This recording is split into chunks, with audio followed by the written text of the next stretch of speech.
Operations with rational numbers.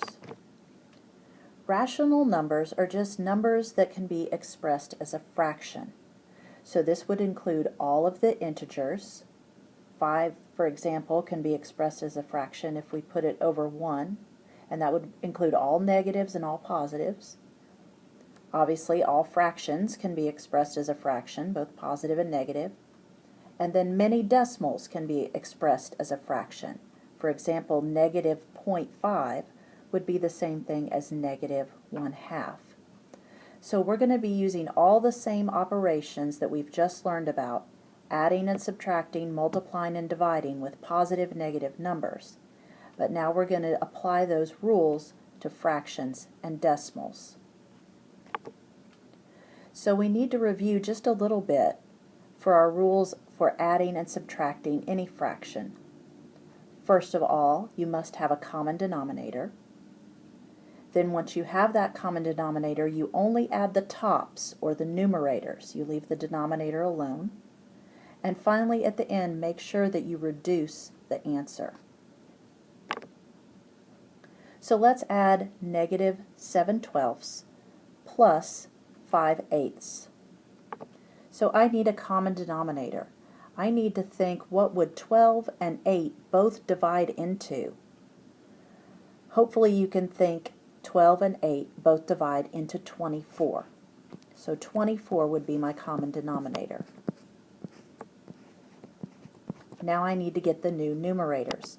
So you look at 12 and think, what do I multiply 12 by to get 24? That's 2. So you also multiply the top by 2, which is 14. Keep the negative. Go to the next fraction. What do I have to multiply 8 by to get 24? That's 3. So also the top by 3. 15. So we know our answer will have a 24 on the bottom. And I'm adding negative 14 plus 15. So go back to think about money. Negative 14 I owe because it's negative. Positive 15 I have 15. So if I owe 14 but I have 15, I can pay off my debt and I'm left with positive 1. 1 over 24 won't reduce, so that's finished. 2/5 minus 9/10. Again, I need a common denominator. 5 and 10 both divide into 10.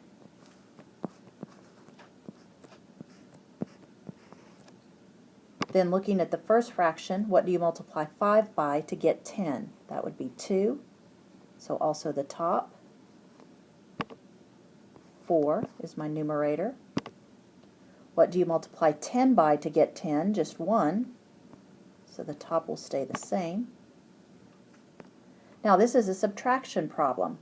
Our rule for subtraction is to add the opposite.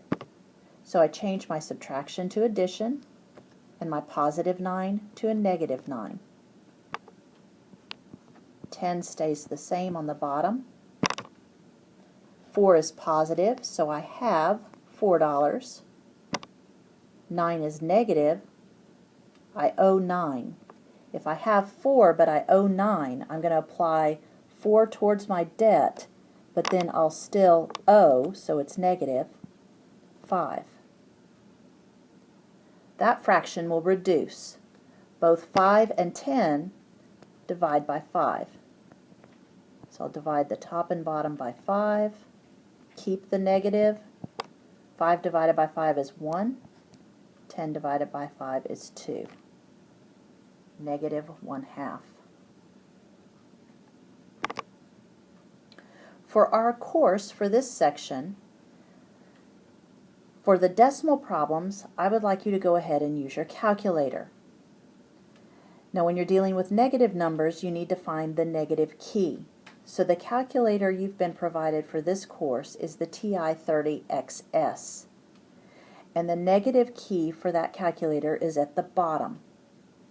It has parentheses around the little minus. Other calculators, you can see I've written what a couple of other negative keys look like. Sometimes it's a plus, slash, minus. Sometimes it's a plus, minus with arrows going from one to another. But the calculator we'll be using is the Texas Instruments 30XS, and the negative key is at the very bottom with little parentheses around it. So if I want to enter in negative 3.62 plus 2, then I'm going to push the little negative key at the bottom, 3.62 plus 2, hit the equals, and the answer should be negative 1.62. And hopefully you thought about if the answer should be positive or negative to begin with. If we owe $3.62, but we have $2, we're still going to be in debt. So it's a negative answer. Now, multiplying and dividing fractions. Let's review how you do that in general. When you're multiplying fractions, first reduce diagonally to try to get easier numbers to work with. Once you've done that, then you're going to multiply across the tops and multiply across the bottoms. Dividing fractions has an extra step in that you need to flip the second fraction over first and then apply the multiplication rules. Now, because we're dealing with both positives and negatives, if you have an odd number of negatives in your problem, then your answer is negative. If you have an even number of negatives in your problem, your answer is positive.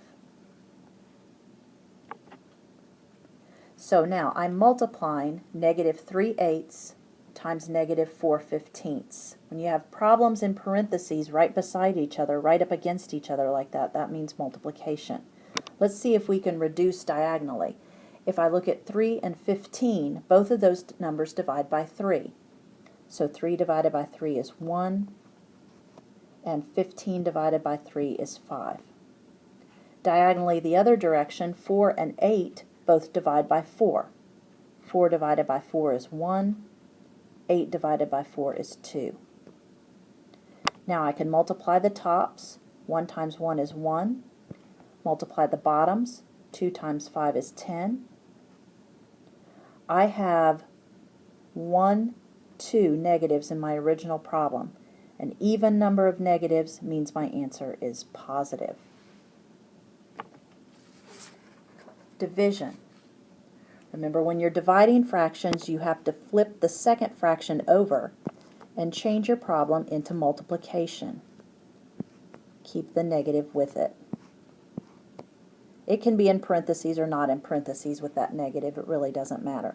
When I look diagonally, there's nothing that I can reduce in either direction. So I'll multiply across the top. 1 times 2 is 2.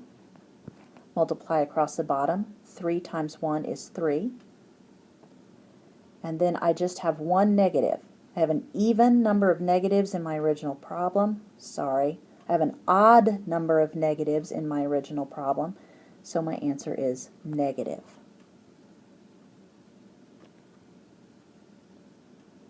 Negative 3/4 squared. Here's a little review of exponents. When you square a number, you write it twice and multiply. So that would be negative 3/4 times negative 3/4. So I'm multiplying fractions. I look diagonally. I don't see anything I can reduce. So I multiply the tops. 3 times 3 is 9. Multiply the bottoms. 4 times 4 is 16. I have 2 negatives. That's an even number of negatives. Even number of negatives, the answer is positive. When we're multiplying and dividing with decimals in this section, go ahead and use your calculator. So if I want to divide 84.66 by negative 1.7, then in my calculator I'm going to enter 84.66 divided by the little negative button at the bottom with parentheses around it. 1.7 equals. And once you hit the equal sign, you should end up with negative 49.8 as your answer.